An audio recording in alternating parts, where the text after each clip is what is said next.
It took less than 3 minutes for the HOA's smug power trip to unravel. One moment, their president was yelling into the phone about illegal grape cultivation, clipboard shaking in her hand. The next, the officers she called were standing in my driveway, smiling, shaking my hand, and explaining to her, through fits of laughter, that I didn't just own my home, I owned every single acre her HOA sat on. It was the kind of quiet, crisp morning you only get in late September in wine country. The valley was just waking up, dew clung to the rows of vines, sunlight filtered over the hills, and the scent of red grapes hung heavy in the air. I was halfway through my second cup of coffee when the crunch of tires on gravel broke the stillness. From my porch, I could see a white SUV slowing down near the gates of my vineyard. Even from a distance, I recognized the silhouette. Rigid posture, hair helmeted into place, clutching a clipboard like it was a weapon. HOA Karen. Now, I've lived on this land for years, paid cash for it, paid the taxes, maintained every inch. I'd spent the past decade slowly buying up neighboring parcels until I owned not just the vineyard, but the entire valley it sat in. But that didn't stop the HOA from pretending their authority stretched this far. It was laughable. My land wasn't even inside their official boundary map. Still, Karen had a talent for acting like rules followed her wherever she went. She didn't even get out of the SUV at first. She rolled down the window, phone pressed to her ear, eyes scanning my property like she was spotting contraband. Then, as if she had rehearsed it, she threw open the door and marched toward my gate. "Sir," she barked before she was within 10 feet, "do you have a permit for this agricultural operation?" I didn't even answer, just sipped my coffee and looked past her toward the vines. She took my silence as an opening to launch into her monologue.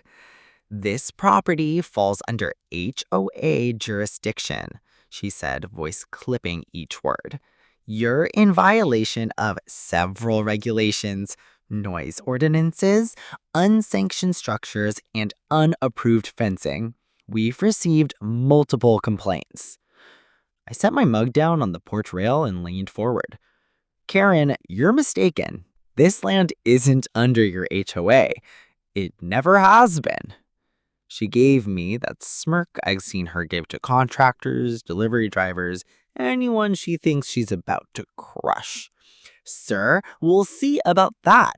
You have exactly 24 hours to cease operations or you'll be forcibly removed. I'm already on the phone with law enforcement." I couldn't help but laugh. "You're calling the cops on my vineyard?" She squared her shoulders. "On your illegal use of property. We have bylaws. This is a residential area." "Karen," I said, drawing out her name like a sigh, "you're standing in the middle of agricultural zoning. The only residential part is your imagination."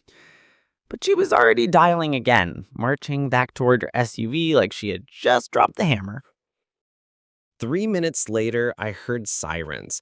I figured this was about to be a short-lived spectacle, the kind of scene where the cops show up, ask 2 questions, and politely tell her to leave. But I stayed put on the porch just to see how far she'd take it. 2 patrol cars rolled up, lights flashing. The officers stepped out, adjusting their belts, giving the place a once-over. Before they could even reach the gate, Karen intercepted them like a coach calling a timeout. "Officers, thank you for coming so quickly," she said, motioning toward my land like it was a crime scene. "This man is running an unlicensed business in a residential zone, disturbing the peace and violating HOA regulations. We need him removed immediately." The taller of the 2 officers tilted his head, clearly skeptical. "Ma'am, can you clarify exactly where you believe this property falls under your HOA?" Karen launched into a rambling explanation about extended boundaries and community cohesion, phrases that made less sense the more she spoke. She kept pointing at her clipboard as if it were a legal document instead of the printout of a bylaws PDF. Finally, the shorter officer looked past her at me. "Sir, do you own this property?" "Yes," I said simply. "And you're aware of the zoning here?" I nodded. "Zoned agricultural. I can show you the county plat maps and deeds if you want." Karen spun around, scoffing. "Don't believe him. These types will say anything, too." I reached into my jacket pocket and pulled out a thick manila envelope. Inside were copies of every deed, purchase contract, and tax record for the valley. I didn't just own the vineyard. I owned every surrounding parcel for miles. I handed it to the taller officer. He flipped through it, pausing at the map. His eyebrows shot up. "Wait, you own the entire valley?" "That's correct," I said, leaning back against the porch post. "From the North Ridge to the Southern Creek. Every grape, every fence, every patch of dirt you can see from here." The officers exchanged a look. The shorter one bit his lip, trying to keep his composure. Karen was still talking, something about shared lake access rights, but her voice was losing steam. Then, the taller officer closed the envelope, handed it back to me, and looked straight at Karen. "Ma'am, this man's property is not, and has never, been under your HOA jurisdiction. In fact, it's its own privately owned valley." Karen blinked, stunned. That can't be. And that's when both officers lost it. The shorter one started chuckling first, then the taller followed, shaking his head. It wasn't the kind of polite laugh people give to ease tension. It was the "you've gotta be kidding me" kind. Karen's face went red, her mouth opening and closing like she was trying to reboot her argument.